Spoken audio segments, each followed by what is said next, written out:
this is called, I think, touch them all. When you think about touching all the bases, we have the southern portion of the Central Valley here in Bakersfield. We have Merced right there in the middle, and of course up north with Tim and in Sacramento as well. So we're hitting all the bases as far as the Central Valley is concerned. I think one of the biggest things that we're looking for right now, especially going into next week, is a preview of the Trump-Harris debate. It'll be the first one, second presidential debate this part of the year. It was with a different candidate last time. What can we expect, Professor, to see from this debate that's going to be a little bit different from the last one? Well, I think, on the one hand, we've got Trump that's trying to now zero in on some of the criticisms that are unique to Harris, right? Trump tends to be a very, sort of focused personally on the candidate. And I don't necessarily mean just personal attributes, but, is going to pick apart the sort of record and levy the criticisms about both the candidate and the candidate's policy history, right? The sort of knock that I think often Harris gets is that, Harris has been around a while, was the vice president, and according to, sort of a lot of the Republican talking points, hasn't gotten anything done, not much to her name. And so I think, there's going to be a lot of specific, turn of tact for Trump to try to sort of undermine the credibility of Harris. And that hasn't been always his strong suit as far as direct attacks on policy, right? Because it has been the personal attributes in the past, and that's been more of what he's attacked on and what he's been successful on, or some say not so successful, depending on the attack. Yeah, and I think interestingly, you could see a debate where it's in a sense the candidates talking past each other, and that they both have other separate things that they're going to be doing. I mean, Harris this is in some sense her coming out party from the perspective of being at the center of the spotlight of the Democratic Party and its platform. And so, she's going to be defining what she sees, I think, in a sense, as her vision for the future of the party. And I would guess, right, given that, this is sort of the history of things, she's going to be starting to make the case that she's a more moderate candidate than people might perceive, and maybe try to shake off some of what people would call the overly woke progressive left, right? And in favor of trying to sort of signal to some of the moderate voters that on things like economy, things like health, things like so other social issues, that she's a sort of solid Democrat, but she's not somebody that's going to pull the party way out to the left, because you got to appeal to some of those moderate voters.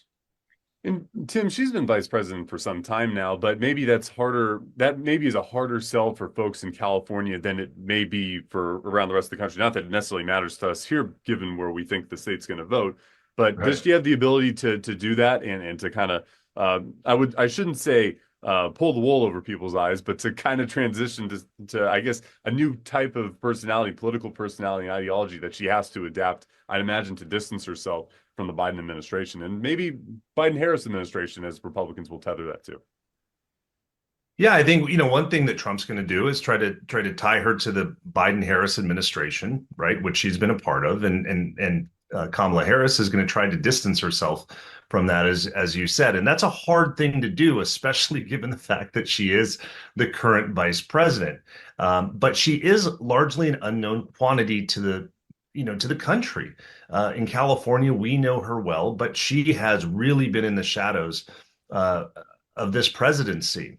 She has not been a vice president that has been out there, running point, except, on things like, border and some other issues where the Biden administration has kind of strategically, put her forward.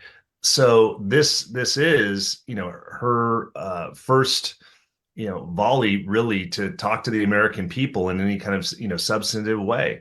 And, the way she handles that is going to be, I think, the topic that we're going to be, going over after the debate, and how she did. We know how Trump is kind of probably going to attack this debate. We've seen it replay now, several times over the years, that part of it, I think, is going to be less interesting than how Vice President Harris responds, and then also how she does. And one thing I think that the Democrats may do is try to kind of set the bar low. and just say, hey, okay, if we do X, Y, and Z, or the Harris campaign, really kind of measures expectations, that, the narrative coming out of it can be, well, she exceeded expectations. She did, fantastic, and really hit the nail on the head. That's going to be much harder for Trump to do because we do have such a longer, experience with him in these types of settings. And that's gonna be an interesting thing too, because we hear about, okay, does Trump have the discipline to go after Harris on the policy issues? And then in the same respect too, what policy issues can Harris really go after Trump on? The ones that seem obvious, or the one that seems obvious, I should say, is abortion. I think that's been one, especially because the Republican Party seems to be at different stages, whereas where they see whether or not abortion should be allowed, what those exceptions should be, and of course, the how long into the pregnancy can that happen? Because other issues that seem to have been something in the past, like the border issue, that seems like she has to shift closer to where Republicans are to win over votes. So that doesn't seem like one where you can attack, as the old line used to be, the kids in cages line. That doesn't seem like it really fits anymore into that discussion. So it is, what other issues are there outside of abortion, I guess, is the question. Well, here's an interesting one that that I wonder whether or not it might be sort of a dark horse to come up, and that's guns. You sort of have this, guns become this very uncomfortable topic, in particular in Republican primaries, right? And sort of they're easy, right? In a sense, in Democratic primaries to a degree, but it's unclear, I think, where the middle is, right? And you kind of proximity, right? You just had another school shooting, and maybe that primes people to be more aware. I think probably the middle of the electorate is still a little unsatisfied, right? They're not ready to get rid of, sort of guns wholesale, but probably prefer some stricter protections. And so I sort of wonder whether or not that might be something that Harris sort of attacks on. It sort of has a similar feel, right? This long-standing kind of quasi-social issue, like abortion, that maybe she sees as an opportunity to divide in her favor. It's hard though, again, because Trump tends to slide in and out of positions on issues, and so in some sense it really is hard to pin down. It's strategically advantageous, I think, in a way where he's able to sort of reorient the conversation about almost any policy to suggest that he's on the right side of it, and that is not likely to dig in some position where she wants to put him.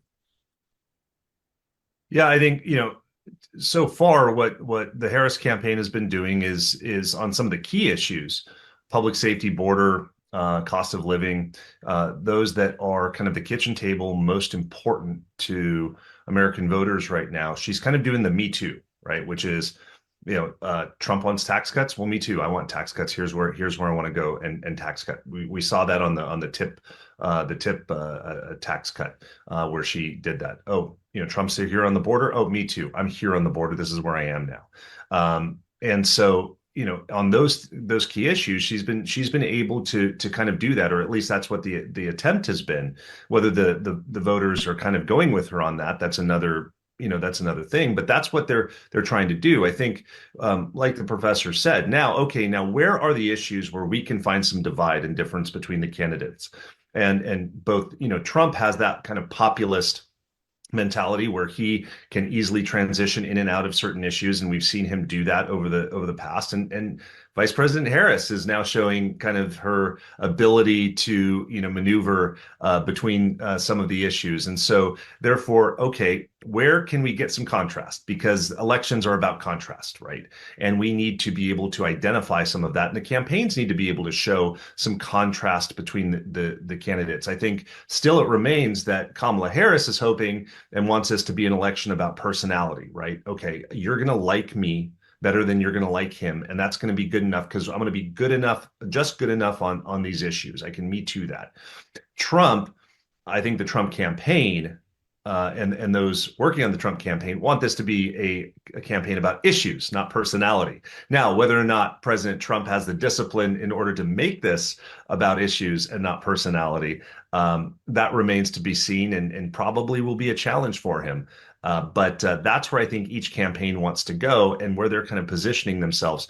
But it is going to be a challenge. But I would look for, as we look ahead to the debate, where can these two candidates draw some contrast? Certainly abortion, guns, and some other issues are going to be right there at the top of that list. I'm curious on this, if I can jump in here real quick, and maybe I'm curious to get Tim's take on this.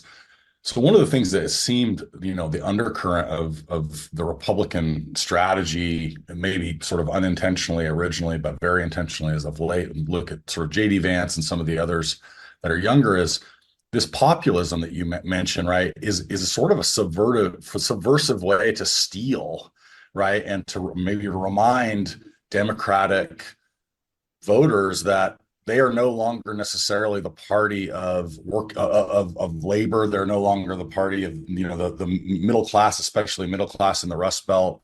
They're in some sense no longer the party of the poor in those areas, and they sort of stop short of going into this sort of like big government services for those, but certainly are trying to talk about the ways in which Republicans are really their advocates.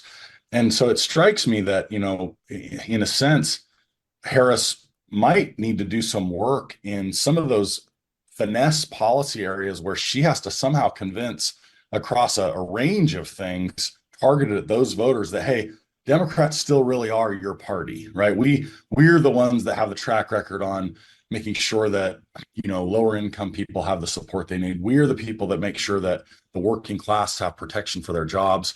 And it seems to me like that's real slippery ground for the Democrats right now, and one that the Republicans really have to. There's a rug they want to pull out there, and I wonder how successfully you think they'll do it.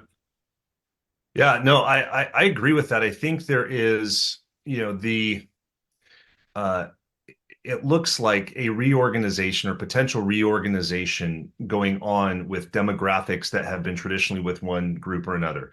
I see it in survey research all the time, at least recently, where we're seeing larger numbers of Latinos kind of being a little bit more open, not necessarily to the Republican Party brand, but ideologically, right? They're moving on some of those center-right issues.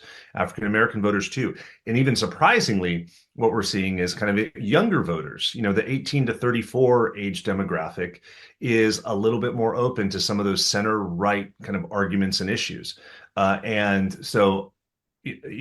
I do agree. I think the Democrats have to kind of, do a gut check and reevaluate, hey, we've got to go back to these core constituencies that we've counted on for so many years and make our case again that we can address things, because obviously we haven't been communicating that or really doing a good job, because we're seeing, some of that erosion, within those groups. Now, I don't think it's from my side, I don't think it's kind of a huge mass exodus at this point, and certainly the Democrats can stop the bleeding if I think if they're smart about it. But it is a kind of canary in the coal mine for them, and it could be places where Republicans can pick up on the margins this election and win some key races. Particularly, you're talking about a few that are in the Central Valley congressional races. That could make the difference. Yeah, I mean, one of the interesting things there too, I mean, obviously we're going to be paying attention to the Electoral College because that's what counts the most, but it will be fascinating to see what the vote counts are around some of these major cities. Even if it's percentage gains of 2 or 3% in the cities for Republicans, that makes a lot of difference when it goes to the popular vote and perhaps the changing demographics and what elections will look like moving forward in 2026 for Senate elections and a much more pivotal Senate election, or one that there will be more seats up for grabs than what we'll see this session. I think to touch back to the populism perspective as well, it really seems like, is it populism or is it just right now an intentional vagueness on policy to see where everyone's going to be these next couple months? Because you see, taking from both sides on this, right? You see a little bit from the Harris campaign wanting to talk about the border more strongly than ever, and from what we've seen before. We've seen the Trump thing where he's been really hitting with the unions, and then also the no tax on tips, which since Harris has co-opted as well. And it really has been that battle to say, okay, this is I guess a populism battle or a vagueness policy battle. just generic things that maybe appeal to people as opposed to a formed political ideology to win over those voters, and particularly it seems like working class voters in this election. Yeah, I mean, Yeah. I That was my suppose go ahead. that was my big political soliloquy there. No, I mean, I think it's a fair point, right? And some of the issue, though, I mean, if we want to talk about a really specific example, let's just think about organized labor, right, and connect some of those dots to what we've been talking about. So, the president of the Teamsters spoke at the Republican, national convention, right, and so you see some of this symbolic kind of shift in that way. And when you think about the history of labor, sure, there are obviously specific labor policies, but I think in that issue, around labor, right, it's almost always vagary, because the question is simply, are you going to protect the interests and advocate for the interests of organized labor, right? I mean, that's, there's a broad set of things that might mean. And so I think you can get away with being a little bit more, a little bit more amorphous about, your sort of, how you're leaning and trying to appeal to that base, and still seem as though you're making a real policy case, right? Which is just, we've got labor's back. And if you sort of connect one more of the dots that I think, that Tim mentioned, think about, Black and Latino voters, not the broad population, but voters. If you look at the data, those who vote from that demographic are rising in terms of their organized labor membership, right? And so one of the shifts, right? I mean, you talk about, Tim, the sort of openness to ideology, and I think that's probably also true, and we could, get into that. But if you just think about the simple, my job depends on labor negotiating well, and I listen to my labor union when they send me the pamphlet right before the election. And if I'm part of that group who gets that pamphlet that looks and says, here's the candidate you should vote for, historically, that's been very powerful, right? And so I think there's a sense in which, yes, it's a little bit of a trying to maybe appease, or sort of pander, right? There's that sense. But I also think that historically, you don't have to be real specific as long as you can get labor's back and convince labor that you have their back. And if that's shifting even marginally to the Republicans, that seems to me worrisome. Yeah, I think, specifically to that issue, I mean, what we're seeing, I think the divide may not necessarily be on wages, but it's, am I actually going to have a job that will be available in this country? I mean, that's exactly right. Yeah. Yeah. And going to that core kind of base. And it's like, well, all of our jobs are moving to, country X, country Y, country Z, or is transitioning to something else that I am not skilled or trained in. And that is a core question for, and for members of organized labor. And we're seeing it, with Kamala Harris backtracking a little bit on fracking and on some other issues. We've seen, Democratic candidates in the past, do that in talking about coal, particularly when they're in, Ohio and Pennsylvania and some of those things. And because the fundamental concern that they have to get beyond is that internal fight right now in the Democratic Party between kind of the left on the environmental climate side that is, kind of fighting against that, that manufacturing, fossil fuel, or even, new technology, but still, manufacturing base that is so much a part of the economies of Michigan and Pennsylvania and Ohio and that Rust Belt right today. And so that is going to be a big question. And Donald Trump has traditionally done well there because of some of those, he's talked about America first and those types of things. Ronald Reagan did it, guy right behind me did it back in the early 80s and was able to be compelling about that. That absolutely could be, where this election hinges on that type of an issue. And I think, certainly the alarm bells are there for the Harris campaign, which is why we see some movement from her on those issues. And to Will's point, right? To think about what are the cities that, what are the cities we're real worried about on that dimension, right? We're talking about Pittsburgh, we're talking about Detroit, we're talking about Cincinnati, we're talking about Milwaukee, right? These sort of like core cities that make up a lot of the vote in these big Rust Belt swing states, right? And as you point out, well, you peel off 1 or 2 or 3% of the sort of like working class voters that are in and around that were sort of part of the more Democratic stronghold in those areas, right? That's the sort of, in a sense, it's interesting, right? In American politics, sometimes it boils down to not just some states, but like it boils down, in some cases to some, there might be, 20 counties, right, in this country that will be, talk about battleground states. How about battleground counties, in an election this close? And so I think, there's some, maybe ultimately some pretty specific messaging that could even be a little confusing to the rest of the country, right? In a sense, right, where they're saying, hey, we already kind of have a good idea. Most of the story in the rest of the country is going to be turnout, right? I mean, I often sort of think, look, like we talk a lot about changing minds, right? And I think that if we as political scientists could get even better at what we try to do, my instinct would be to say that in the era of polarization that we're in, most of what's really happening is who do we turn out, right? And I'm not talking about knocking out doors. I'm talking about who can we get excited enough about an issue to have them turn out. We're going to vote the way they were going to vote. Right. And so I think in some ways it's like, yeah, there are minds to be changed, but those minds are a really narrow set. Right. And if you're really messaging for those people, I think sometimes pretty hard to predict on a national level, where they're going to go, at least if they're being strategically savvy. Yeah. Oh yeah. Sorry. Go ahead, Tim. No, I was great. Yeah, I mean, all politics are local, and we all kind of famously remember 2016, right? Watching the national broadcast, and they're going, okay, well, hey, we're looking at Wisconsin, we're looking at, and this county's not in, and this county comes in late, and it usually goes this way, and everything, and we're getting down to, in this neighborhood, and we know, I mean, those of us.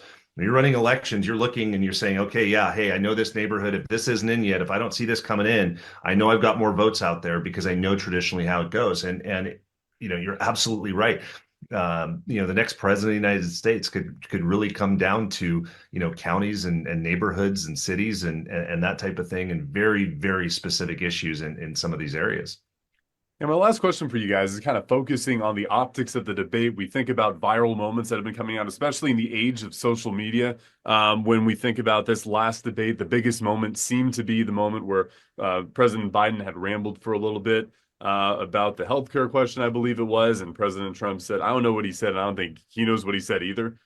Which seemed to be one of these, I don't know, it was the final nail in the coffin, but it was pretty close to as far as closing the door on the Biden campaign. We think back to the Harris I'm speaking moment from one of the earlier debates that she had in her career. What are we looking for as far as viral moments this election? Are they going to try and just say a bunch of moments or planned cues that they have? I imagine maybe not so for Trump, but maybe perhaps for Vice President Harris, we may see some lines like that she'll try to hit on.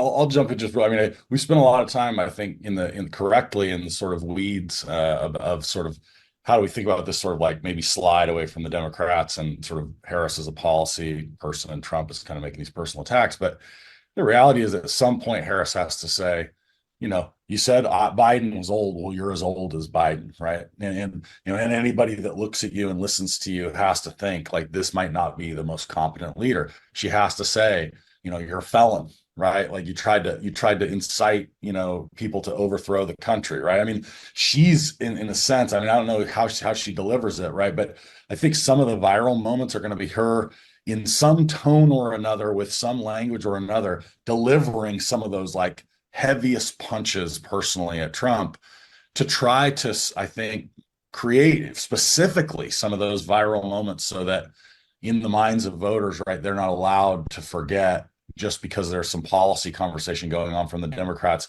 She's just not going to let them get away with forgetting what she sees as the sort of elephant in the room, right? Well, because that Trump is sort of unfit. But the thing with the felon line is going to be she has to find a real way to make it work because his poll numbers went up after the conviction in New York. So it's going to be one of those things where, man, how does she deliver that line well that she can sting him with a felon line? I'm not sure I trust those poll numbers well, in the sense that, like, again, who are we talking to, right?